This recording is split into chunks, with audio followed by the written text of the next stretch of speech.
power systems exist in all of anime and fiction. This is pretty much a no-brainer in modern shonen. I mean, we got chakra, cursed energy, and ki as a few examples, oftentimes even way too oversaturated, with every other power system being way too similar to the other. Every major shonen power system at its core is a theory of the self. Each one answers a different version of the same question. What are you made of? Haki has been a part of One Piece since the start. There's a panel in Chapter 1 that most people have now read 100 times. A Sea King, a creature the size of a building, a living nightmare from the deep, rears up from the water, its jaws open, its intent to devour. And then it stops, it flinches, it retreats. Just because a normal-looking red-haired man with 3 slashes on his eye looked at it. We didn't comprehend it at the time, but because of Shanks' presence alone and the weight of his will, projected outward with an intensity the creature's animal spirit could not withstand, broke the Sea King's nerve before the fight could even begin. At the time, no one had any vocabulary for what they were watching. A random pirate intimidated a monster. Oda intended exactly that, because the first rule of Haki, the one that encodes its entire philosophical function, is this. It was always there. You just didn't have a framework to understand what you were seeing. There is debate whether Oda came up with Haki later in the series, but in my humble opinion, Shanks in Chapter 1 is the single most powerful piece of proof that Haki, or at minimum, the concept underpinning it, was baked into One Piece from the very first page. Now let me explain. The debate typically frames Haki as something Oda invented mid-series to solve the Logia problem, a patch to give non-Devil Fruit users relevance. But Shanks in Chapter 1, alongside someone else I'll talk about later, exposes a fatal flaw in that argument. A glare, and a Sea King turns around and flees. This is a creature that regularly drags down ships, by the way. There is simply no other system in One Piece that explains this. The only power that canonically allows a character to exert their will like that, without physical force, is Conqueror's Haki, one's ability to assert one's will over others to dominate them. I'll go into more depth on this later in this video. Supreme King Haki was first demonstrated by Shanks, when he used it to scare off the Lord of the Coast, though it was not fully explained and revealed. The mechanic is fully consistent. We just didn't have a name for it yet. And then, when Rayleigh finally sat down with Luffy on Amazon Lily and gave it a name, the entire history of the series rearranged itself. Everything you'd already watched became a Haki story retroactively. But let's not get ahead of ourselves. It's important for us to cover and map the invisible presence of Haki across the first act of the series, before the word ever appears in English translation. Chapter 1. This is the foundational Conqueror's Haki moment of the entire series. Shanks' will overflowing without effort or conscious deployment crashes against the Sea King's spirit and wins. What makes this moment so structurally perfect in retrospect is its stakes. This is the moment that costs Shanks his arm, the moment that defines Luffy's entire origin, the moment the story begins. Oda chose to open One Piece with a demonstration of its most important power concept. Chapter 234. This is the first time the word Haki appears in the manga, spoken by Blackbeard and Jaya. Blackbeard remarks that based on Luffy's Haki, 30 million berries was a significant underestimation. The Viz translation famously omitted or obscured this line for years, meaning the English reading audience missed the first drop of this word entirely. During Skypiea, Enel and his priests famously used mantra, the Skypian name for observation Haki. It is framed entirely as divine power, as the gift of God, as proof of Enel's claim to celestial authority. Satori and Shura and Gedatsu all wield it as holy vision. Enel wields it with such range and precision that he can monitor the entire island of Skypiea simultaneously, hearing heartbeats, sensing intent, reading movements before they even happen. The cruel irony that Oda quietly layered is that Enel's divine power is the same dormant spiritual energy available to every living creature in the world. The Skypians worshipped a man with strong will and strong awareness. He was never a god. The arc about false gods used Haki to make its sharpest theological point, and it did it without ever calling it Haki. Alabasta, Zoro's discovery of a method to cut steel, his discussion of cutting nothing, the concept of knowing where an opponent will move before they move. These are among the earliest structural tests of what armament and observation Haki would become. Chapter 434, alongside Shanks' portrayal of Haki in Chapter 1, has to be one of the most infamous scenes in One Piece. Shanks boarded Whitebeard's ship, with one primary goal, to warn Whitebeard about Blackbeard and beg him to call off Ace's pursuit of him. They both proceeded to clash, and they both in turn split the sky. The people around them lose consciousness or buckle under the sheer weight of the spiritual pressure emanating from both of them. We all understood something fundamental was happening. These were two wills, so enormous they could no longer be contained by the men who carried them, pressing against each other through the air itself. You see, I get where some people are coming from, calling Oda's choice to use Haki invisibly for hundreds of chapters as lazy world building or retrofitting. But it was the most coherent possible expression of what Haki fundamentally is. Haki is a power that exists in everyone, that most people never access, that the world operates on without most of its inhabitants having any framework to understand or name it. Oda built an audience of non-Haki users. He gave us the experience of watching from the outside, of feeling the weight of something we couldn't explain, before he handed us the language. When Rayleigh finally explained the three types, we didn't learn about Haki for the first time. We just finally recognized and realized it.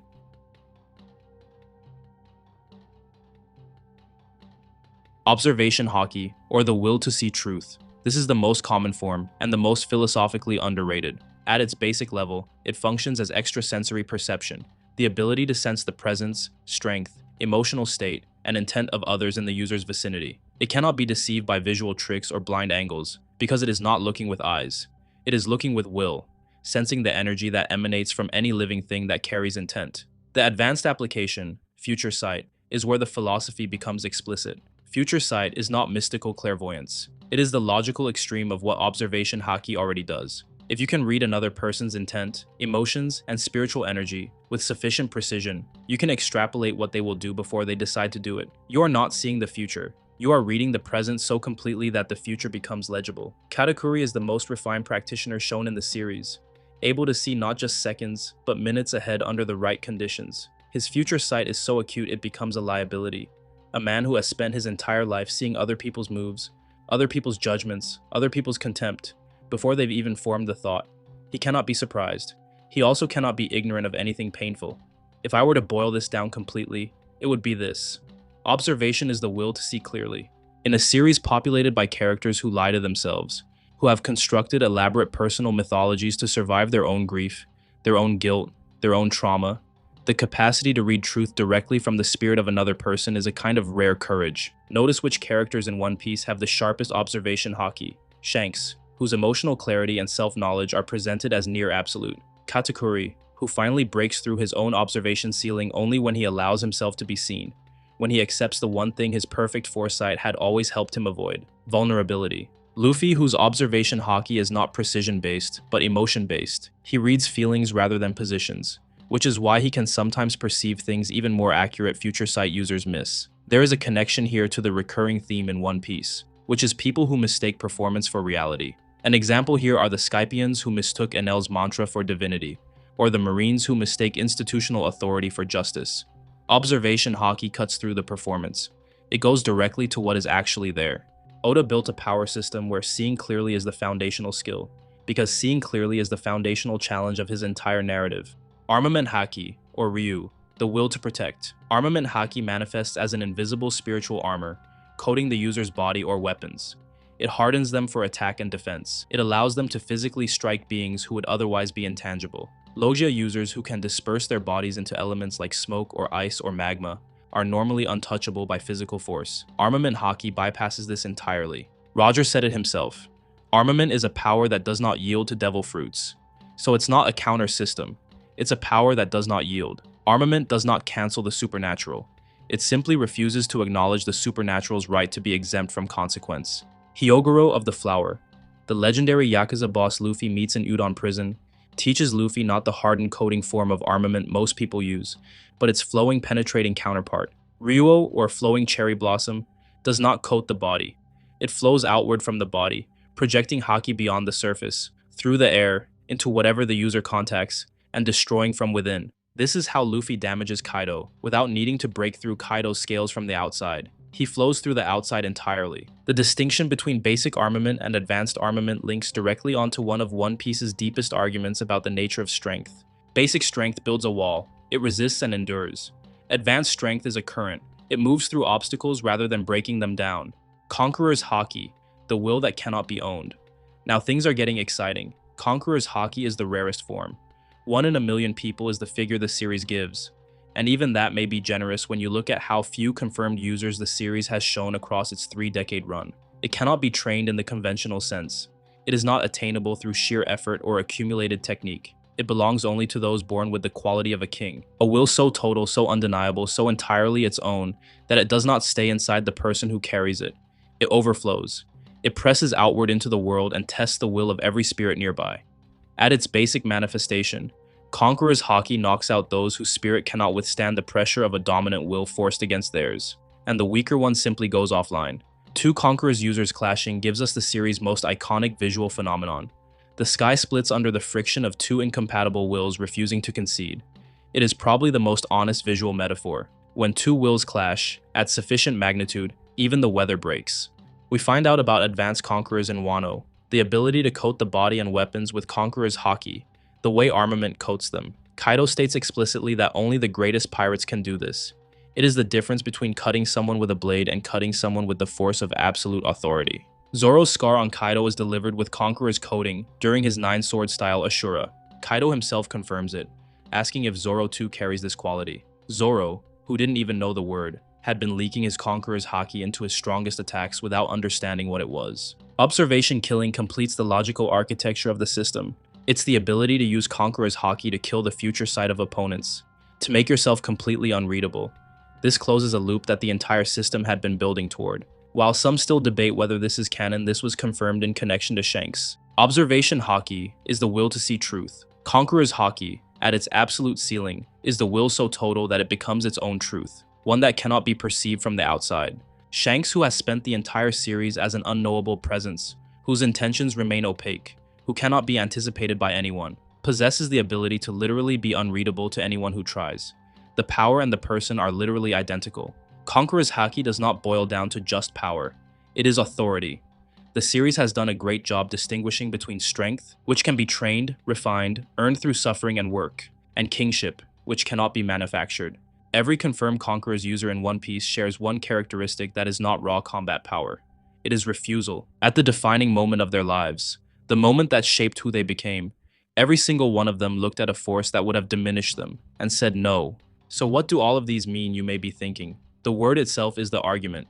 Haki, two kanji. The first, originally referenced a powerful feudal lord who dominated others without necessarily holding the emperor's rightful title, suggesting supremacy and influence achieved through force of personality and decisive action, rather than institutional permission. The second key represents spirit, energy, breath, the vital essence that permeates all living things. Together, a formidable inner drive and assertive spirit, the indomitable will toward leadership, and the relentless pursuit of one's goals, made physical. Oda did not name his power system spiritual energy. He did not name it life force, or aura, or ki, or any neutral container word for power. He named it literal ambition and will. In One Piece, will and ambition is not a metaphor for strength. It is strength, made physical, and made into a force that can crack the heavens and bypass the most powerful supernatural abilities in the world. Every living creature in the world has haki dormant inside them. Not every creature can access it. Most never will, but it is never absent. Haki is the baseline condition of being alive with a spirit. What separates haki users from non-users is not talent at birth. It is awareness and pressure, the willingness to push into the pain and uncertainty that forces latent potential into active expression. Haki awakens under pressure, under threat, under the specific condition where survival and identity are simultaneously at stake. The self is not realized in comfort. It is realized in the moment where comfort is no longer available, and the only thing left is what you actually are. Consider what this means for the series' world building. The world is structured so that most people never discover what is already inside them. The world government's monopoly on information, its suppression of history, its enforcement of ignorance about the void century, and the real nature of power. It is a systematic effort to keep people from awakening. Haki's universality, paired with the world's structural conditions that prevent most people from ever accessing it, is one of the most quietly delivered political arguments Oda has embedded in One Piece.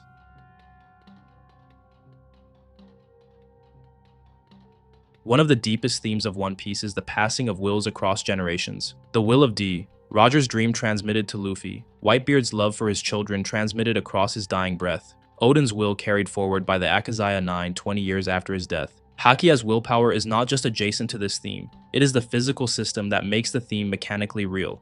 Haki is will made physical, inherited will is will made generational. They are the same concept operating on different timescales. Luffy never trained his Conqueror's haki before he used it for the first time. It activated unconsciously in Marineford, purely because he is expressing a will that is too large to be contained by a single body, in a single fight. He is channeling something that arrived in him partially through experience and partially through lineage. The quality his grandfather carries, the quality his father carries, the quality that the D name has always implied. You don't gain haki through training. It comes from being your genuine self, in a moment large enough to demand it. Oda is embedding his philosophy about the self directly into the system's rules. You do not become more yourself through routine. You become more yourself when the stakes are genuinely, inescapably high, when losing is real, when the cost of not becoming who you actually are is something you can no longer afford. That is when haki grows. And the demonstration of this that we all see through Luffy at Marineford was a perfect representation of this. I personally can't come up with or think of a better way to introduce conquerors to Luffy. In the words of the world's strongest creature, haki transcends all. During the climactic confrontation on Onegashima's rooftop, Kaido says it explicitly, and with the full weight of his status as the strongest creature in the current world. Devil fruits will never conquer the world, only haki. And then, immediately after, Roger didn't have any fruit powers. Haki transcends all. In a single breath, this is the series' power hierarchy made completely legible. The strongest creature in the world, a man who possesses one of the rarest and most powerful devil fruits in existence, that made him literally unkillable by conventional means, tells us that his devil fruit is not why he is what he is. And in the same sentence, he invokes Roger, the man who conquered the entire world and reached the One Piece and became the king of pirates and did all of it without any devil fruit at all. Just haki, just will, just the force of a self so fully realized that nothing in the world could contain it. This kind of reinforces the argument that dream exceeds power, and that personhood exceeds ability, that who you are goes further than what you have. Roger had nothing the world's power structure gave him. He had no supernatural tool, just pure, uncompromised will. And that was enough to conquer everything.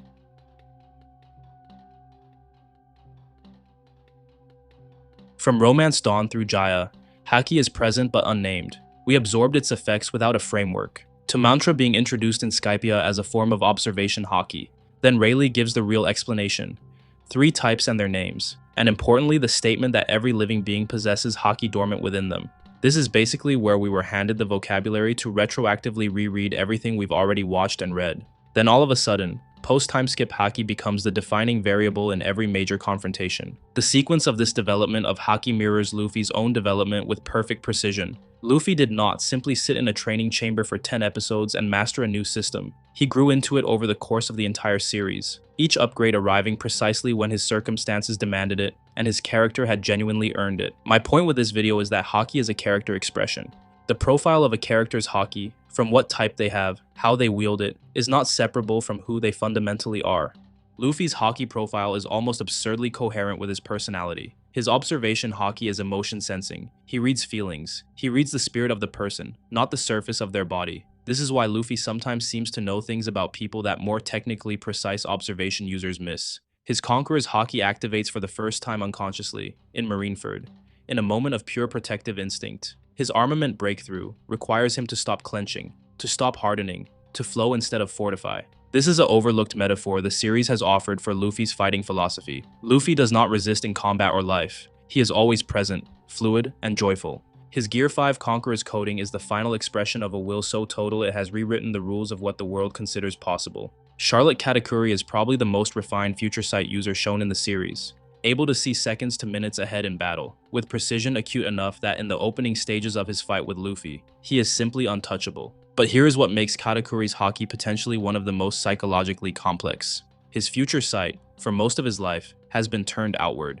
He sees his opponent's moves. He sees strangers' judgments. He sees, with perfect clarity, every moment before it arrives, including every moment of mockery, of contempt, of judgment for the mochi mouth he keeps hidden under his scarf. He has been using observation haki as armor against being seen, rather than as a tool for seeing. During his heated fight against Luffy, his ceiling finally breaks. His Future Sight lapses for the first time in memory. In the moment, Luffy intentionally allows himself to be damaged in return for seeing Katakuri clearly. It showed us that to truly see another person, you must allow yourself to be seen in return. So at the end of the day, haki is a will expression system. It does not blend anything. It is not fueled by a combination of energies. It is the spirit, forced outward into the world in 3 fundamental orientations: perceive, protect, dominate. It has no elemental taxonomy. It has no combinatory recipe. They are literal orientations of self to be developed and expressed. You cannot study your way to Conqueror's haki. You cannot research your way to Future Sight. You grow into these things by becoming the kind of person who can carry them. So the relationship between skill and self in haki are the same thing. You do not acquire haki the way you acquire a jutsu in Naruto. Haki is not supposed to be a complex tactical puzzle. It is supposed to be a moral weight scale. The person who wins has the stronger will, the stronger self. It is as easy as that. In a series that is fundamentally about whether a person can remain who they are, under the maximum possible pressure. This is the most direct possible expression of the thesis. Fights in One Piece don't boil down to just problems being solved. They boil down to tests of identity to be passed. As I have mentioned earlier, every power system in anime is a theory of the self. Chakra is you are what you can combine. The synthesis of physical and spiritual energy into something greater than either alone. That is what a person is. Cursed energy is you are what you carry. The weight of grief and trauma that you cannot put down, made into destructive force. Ki in Dragon Ball demonstrates to us that you are how hard you push. The accumulated volume of training made into pure scale. Each power system encodes a philosophical position about what constitutes a person. Haki says something different from all of them. You are your will, and only your will. Nothing else really matters. Though bloodline can carry the conditions that make will possible, it does not correlate completely. Though a devil fruit can multiply what will can do, it frays in comparison to haki. At the moment of maximum pressure, when everything else has been stripped away, what remains is the pure irreducible core of what makes you you. That is what haki is. It is the force that changes the world. This is exactly why Roger matters so much to the argument. He is living proof of that statement. The strongest pirates in the previous era, whether that be Kaido, Big Mom, or the Admirals, all have extraordinary devil fruits that grant them abilities bordering on the supernatural. Roger had none of that. He and his crew conquered the Grand Line off sheer haki alone. The man who Oda chose to start off One Piece with in the first panel achieved everything the world had to offer with what was already inside him. I probably mentioned this in every video at this point, but One Piece is a story about freedom. I'm dying on this hill protecting that claim. I'll also be dropping a video covering that theme soon. Oda built a protagonist who embodies total, uncompromised will, who has throughout the entire series been defined by his absolute refusal to be anything other than exactly who he is. And then he built the most important power around the simple idea that will alone is what changes the world. Will is enough. I'm not saying it's easy, but it's enough. Oda specifically designed haki as an answer, and that is what separates One Piece's power system among all others.